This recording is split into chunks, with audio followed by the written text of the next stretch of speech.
सारे राज्य में डोंडी पिटवा दो कि उनके राजा राम अयोध्या वापस आ रहे हैं।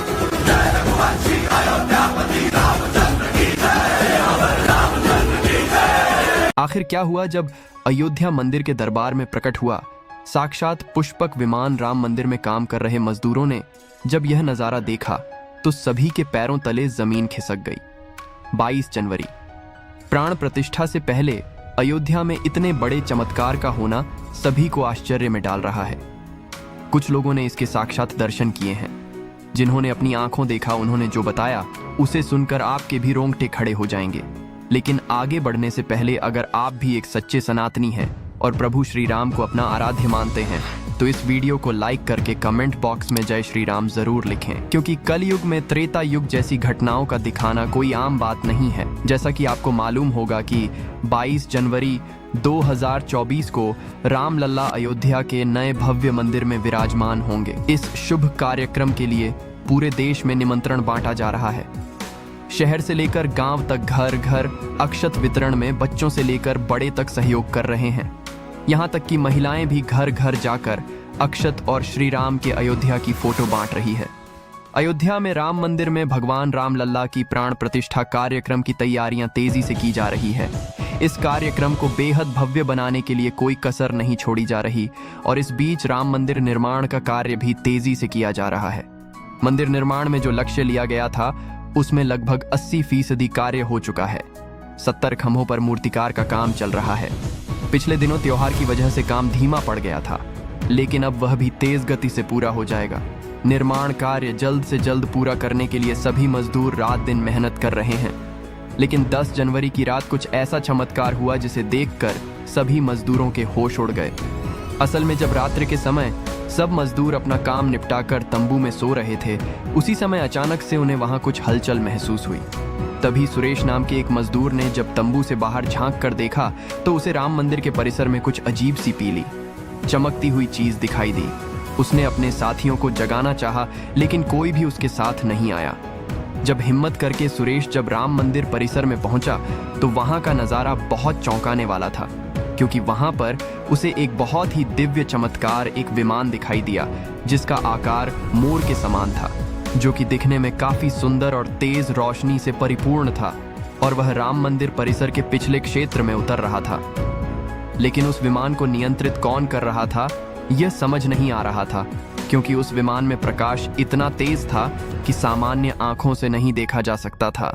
लेकिन समझ में कुछ ऐसा आ रहा था मानो स्वयं साक्षात भगवान राम पुष्पक विमान के माध्यम से अयोध्या में उतर रहे हैं। सुरेश ने यह चमत्कार अपनी आंखों से देखा, लेकिन अचानक से वहीं बेहोश हो गया, क्योंकि वह उसके तेज को सहन नहीं कर पा रहा था। और सुरेश जब सुबह उठा तो वह उसी स्थान पर मौजूद था और उसके साथ ही मंदिर निर्माण कार्य पूरा करने के लिए जा रहे थे। फिर भी सुरेश ने सभी को रोककर रात्रि की सच्चाई बताई, लेकिन सभी उसकी हंसी उड़ा रहे थे। लेकिन सुरेश मन ही मन समझ चुका था कि प्रभु श्री राम अयोध्या आ चुके हैं और यह उसके लिए सौभाग्य था कि उसे इतना सुंदर दृश्य देखने को मिला जहां शायद उसने साक्षात पुष्पक विमान के दर्शन किए थे, यानी कि प्राण प्रतिष्ठा से पहले अयोध्या में प्रकट हुआ साक्षात पुष्पक विमान। साथियों, देश के अलग अलग हिस्सों में कई बार अजीब सी आकृति के विमान देखे गए हैं, जिनका संबंध कई बार तो एलियन के साथ जोड़कर भी देखा जाता है।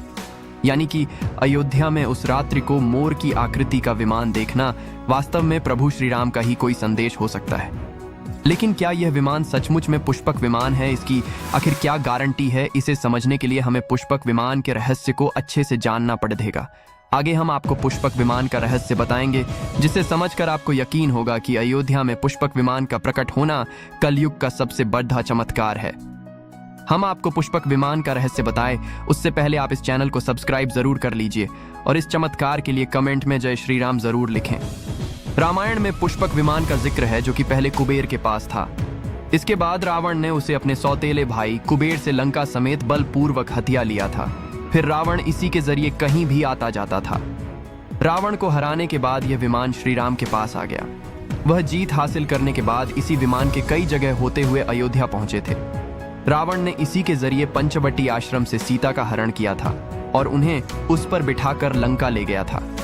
कहा जाता है कि पुष्पक विमान आज के विमान की तरह था। पुष्पक विमान के जरिए रावण हवाई मार्ग से सफर किया करता था, लेकिन रावण को मौत के घाट उतारने के बाद उसी विमान के जरिए प्रभु श्री राम के पास आ गया। वो जीत हासिल करने के बाद इसी विमान के कहीं जगह होते हुए अयोध्या पहुंचे थे। रावण ने इसी के जरिए पंचवटी आश्रम से सीता माता का हरण किया था और उन्हें उस पर बिठाकर लंका ले गया था। जटायु ने पुष्पक विमान में सवार रावण पर हमले किया था, पर रावण की ताकत के आगे वो माता सीता को बचाने में असमर्थ रहा। हवाई मार्ग से पलक झपकते ही रावण माता सीता को लेकर अपनी सोने की नगरी श्रीलंका पहुंच गया। कहा जाता है कि पुष्पक विमान की तरह रावण के पास कई लड़ाकू विमान थे। पौराणिक कथाओं के मुताबिक पुष्पक विमान को विश्वकर्मा ने बनाया था। हालांकि ग्रंथ कहते हैं कि इसका प्रारूप और तकनीक आर्षी अंगिरा की थी, जिसके जरिए विश्वकर्मा ने इसे बनाया और फिर ब्रह्मा को सौंप दिया था। कुछ कथाओं के मुताबिक पुष्पक विमान को ब्रह्मा ने ही बनाया था। ब्रह्मा ने ये विमान कुबेर को भेंट कर दिया था। कहा जाता है कि अपने ताकत के बल पर रावण ने कुबेर से इस विमान को छीन लिया। उसके बाद रावण अपनी इच्छानुसार इसका उपयोग करने लगा। पुष्पक विमान की वजह से रावण की सैन्य शक्ति में इजाफा हुआ था। पुष्पक विमान कई खूबियों से लैस एक लड़ाकू विमान था। रामायण के सुंदरकांड के 7वें अध्याय में पुष्पक विमान के बारे में जानकारी मिलती है। पुष्पक विमान की आकृति मोर की तरह थी। ये अग्नि और वायु ऊर्जा से उड़ान भरता था। इसकी तकनीक इतनी उत्कृष्ट थी कि इसका आकार छोटा और बड़ा किया जा सकता था। कहा जाता है कि रावण अपनी पूरी सेना को साथ लेकर इस विमान से उड़ान भर सकता था। पुष्पक विमान अपने चालक की इच्छा के अनुसार पकड़ता था। ये मन की गति से उड़ान भर सकता था, यानी सोचने भर से ही वो जगह पर पहुंचा देता था। ये सारी दिशाओं में उड़ान भर सकता था। ये सभी में उड़ान भरने योग्य वातानुकूलित विमान कहा जाता है कि इस विमान में सोने के खंभे लगे थे। इसकी सीढ़ियों पर कीमती रत्न जड़े, इसमें कई कैबिन बने थे। विमान में नीम से बनाए सिंहासन मौजूद था। विमान में बैठने के लिए कई आसन बने थे। विमान कई प्रकार के चित्रों और जालियों से सज्जित। पुष्पक विमान के दिन के साथ में भी उड़ाने के योग्य था। तो आपको इस पुष्पक विमान के बारे में जानकर कैसा लगा? कमेंट करके जरूर बताएं। मिलते हैं अपने वीडियो में। जब तक जय हिंद, वंदे मातरम।